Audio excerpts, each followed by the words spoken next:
to, but I wanted to check out a lot of different things and make sure I was replacing everything that I needed to. So I'll take you around and basically show you everything that I took off, everything that's damaged, my plans for it, and so on. Starting on the passenger side, this is where most of the damage is. You can see there is a little bit of unibody damage here. We've got a bend right here, right where this upper strut support is. The door is dinged up pretty bad. I contemplated trying to pull it out. I might just replace this door frame and shell. This kind of outer A-pillar molding, I'm gonna try to do that myself. I might see if I can pick up a piece cheap, but otherwise I'll try to knock that in and fill that in with Bondo.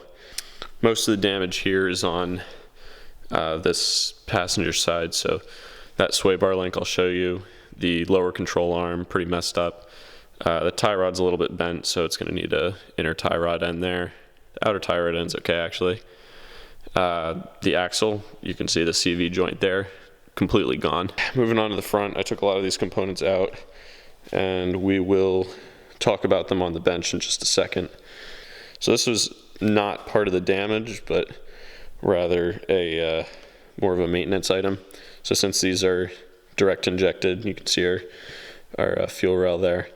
There's no fuel flowing over the valves, and I know there's a known problem that they get pretty messy. It's some messes there, so I'll be walnut blasting those valves to clean it out. I guess rocker panel, it came with the car, but it's a little bit damaged, but we'll replace that. Moving on to some of these parts. So this is the lower control arm here on the ground. You can see it is completely pretzeled. It's not in good shape. Here is the other end of the CV joint going into that passenger side knuckle. The strut actually looks to be in okay condition, so that's good to see. The sway bar linkage, not so much. The hood, pretty dinged up here. Still haven't decided if I want to try to get that out. It looks like I can probably do my best, but it's probably not going to look great. I might try to do it for now and then swap it out for one later on. We'll have to see. Rest of the parts I've been pulling. Bumper, the grill is good, logo's good, everything else is pretty much trash.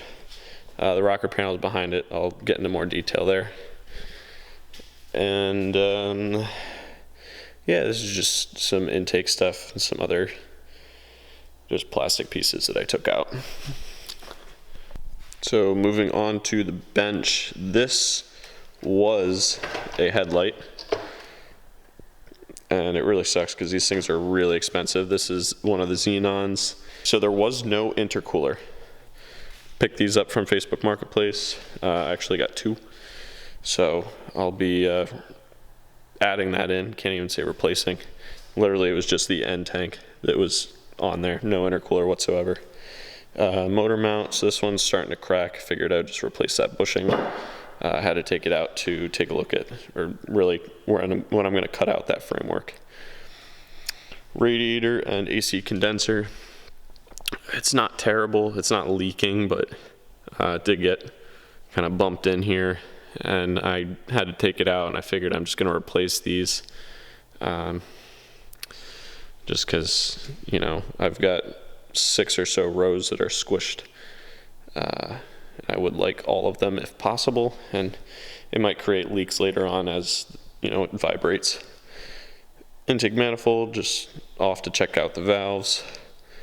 Second intercooler over here. This is the kind of like the headlight support, this plastic piece, so I'm gonna need a new one of those. This side's okay, but you can see this side ends. Gonna need a new wiring harness that broke off there. I might be able to piece it back together, but I think it's only like 30 bucks, so it's probably worth just buying it. Also on Facebook Marketplace, got a bunch of the intake piping, the stock intake piping, so that'll be good.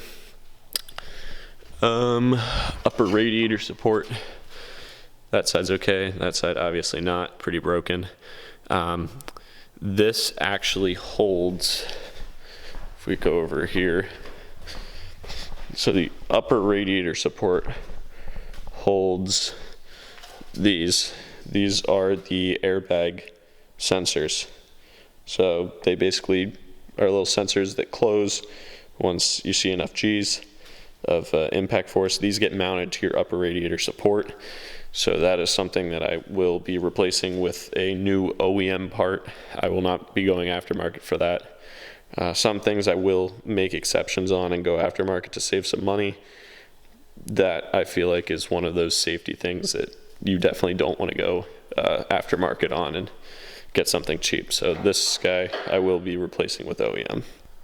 So along with labeling all the wires, I'm also trying to stay organized by putting some parts into bins and labeling them, which are going on this shelf. Along with these bins, these little containers. These little containers are each labeled, and all of my bolts and hardware I'm putting in here just to try to stay a little bit more organized.